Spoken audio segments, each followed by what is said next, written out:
لا شريك له لا شريك له لبيك اللهم لبيك لبيك اللهم لبيك لبيك لا شريك لك لبيك لبيك لا. Bukan di sini. Nabi Ibrahim itu daerah dakwahnya di Palestina di sana. Nabi Ibrahim itu ke Mekah hanya sekitar 4 atau 5 kali.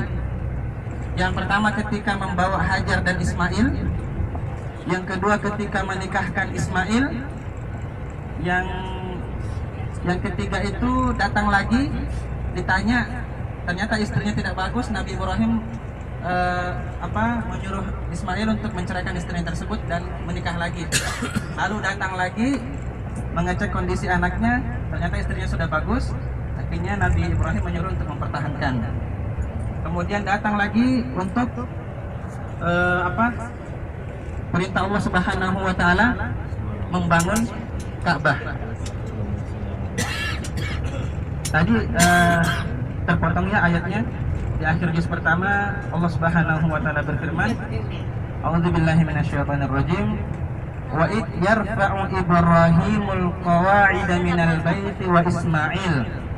Dan ketika Nabi Ibrahim bersama Nabi Ismail sudah meninggikan bangunan Ka'bah, mereka berdoa, Rabbana taqabbal minna. Wahai Tuhan kami, terimalah amalan kami. Rabbana taqabbal minna innaka antas samiul alim. Sesungguhnya engkau maha mendengar lagi maha mengetahui. Jadi kata para ulama, ini amalan seorang nabi di tempat yang suci untuk membangun Baitullah, masih berdoa untuk amalannya diterima. Jadi luar biasa ya. Ini ketawaduan para nabi. Kemudian berdoa lagi di makam Ibrahim tersebut, Rabbana waj'alna muslimaini laka wa ummat. Rabbana waj'alna muslimaini laka wa min dzurriyyati ummatan muslimatan lak. Ya Allah, jadikanlah kami berdua sebagai hamba yang tunduk patuh kepadamu, dan dari keturunanku termasuk Nabi Muhammad sebagai umat yang patuh kepada Allah Subhanahu wa taala. Wa arina manasikana, dan ajarilah kami manasik kami, tata cara haji kami. Wa tub alaina innaka antat tawwabur rahim, dan terimalah taubat kami, sesungguhnya engkau maha penerima taubat dan maha penyayang. Kemudian berdoa lagi, Rabbana wab'ats fihim rasulan minhum.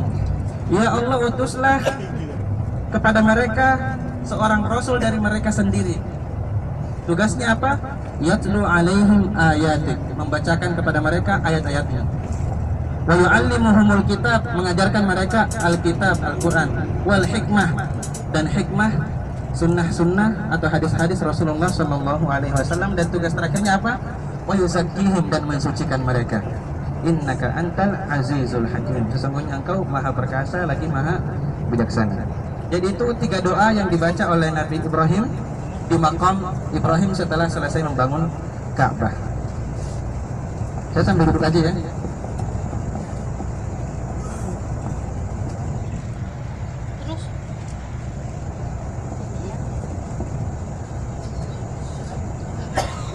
Jadi Nabi Sallallahu Alaihi Wasallam sampai usia 8 tahun tadi diasuh oleh kakeknya Abdul Muttalib. Bisa jatuh. Tapi di usia itu 8 tahun kakeknya meninggal. Akhirnya beliau diasuh oleh pamannya Abu Thalib sampai dewasa, sampai menikahkan beliau dengan Khadijah, sampai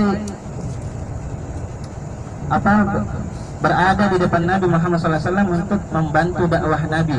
Meskipun di akhir hayatnya Abu Thalib tidak masuk Islam.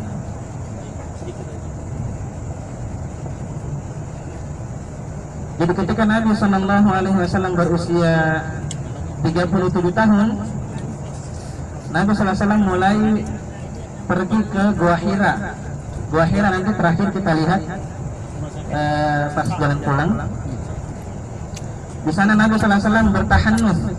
Kalau di Indonesia istilahnya seperti bersemedi, ya. merenungkan kondisi masyarakatnya yang begitu jauh dari fitrah, yang begitu jahiliyah, jauh dari akal sehat, jauh dari kesucian, jauh dari hal-hal yang lurus dan baik. Karena itu Nabi SAW mengasingkan diri, menjauh dan naik ke atas gunung ke dalam Gua Hira selama 3 tahun di sana, sampai Nabi SAW berusia 40 tahun. Ketika Nabi SAW berusia 40 tahun, akhirnya datanglah malaikat Jibril membawakan wahyu pertama kepada Nabi Muhammad SAW. Waktu itu Nabi Muhammad tidak tahu siapa Jibril, apa itu malaikat, apa itu Al-Quran, tidak tahu.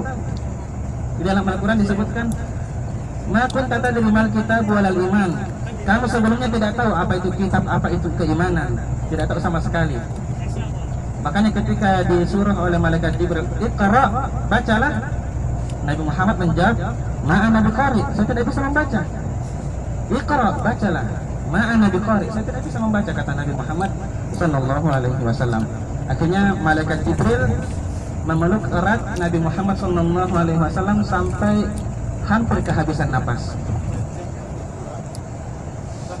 Ketika Nabi SAW pulang ke rumahnya dalam keadaan menggigil, Nabi SAW berkata kepada Khadijah, "Zammiluni, zammiluni", selimuti aku, selimuti aku.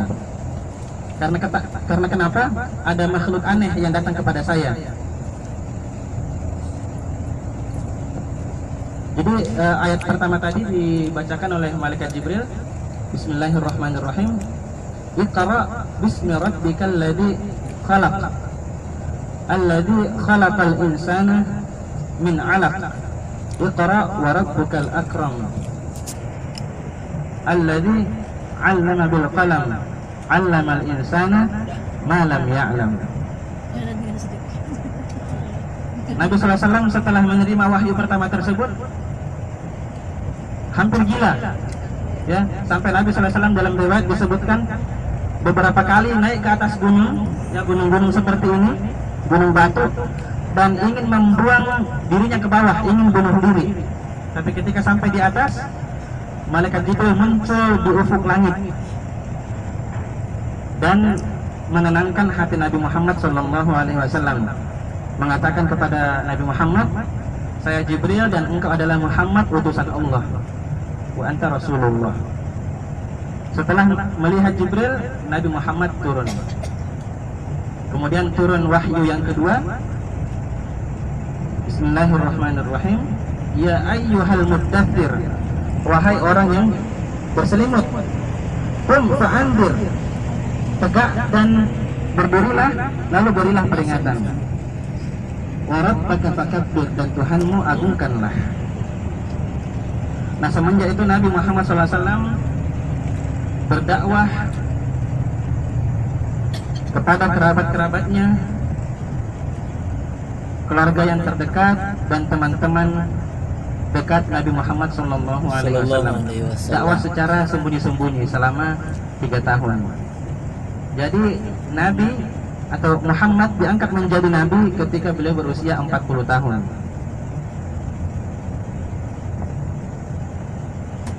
Berdakwah selama 3 tahun. Akhirnya Allah Subhanahu wa Ta'ala menyuruh Nabi untuk dakwah secara terang-terangan. Nabi SAW kemudian naik ke atas bukit Safa, tempat kita sa'i, ya, naik di atas bukit Safa, kemudian memanggil seluruh utusan kabilah Arab, semuanya datang, kemudian mengatakan kepada mereka, bagaimana sekiranya kalau saya kabarkan kepada kalian bahwa di belakang bukit Safa ini ada sebuah pasukan yang akan menyerbu kalian? Mereka pun menjawab, kami percaya.